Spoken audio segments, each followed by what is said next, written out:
Autostrada Panamericană, drumul fără sfârșit. Există un drum care pare să unească întreaga lume nouă, Autostrada Panamericană.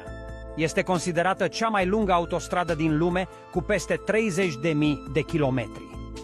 Începe din nordul înghețat al Alaskei și coboară, trecând prin Canada, Statele Unite, Mexic și toată America Centrală. Apoi străbate Anzii și ajunge până în sudul extrem al Argentinei, la Țara de Foc.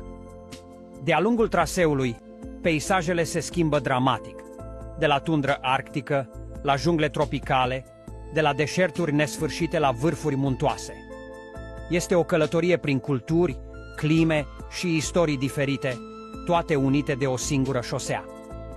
Deși are o întrerupere notabilă, așa numitul Darien Gap, o zonă de junglă de nepătruns între Panama și Columbia, Panamericanul rămâne simbolul drumului suprem.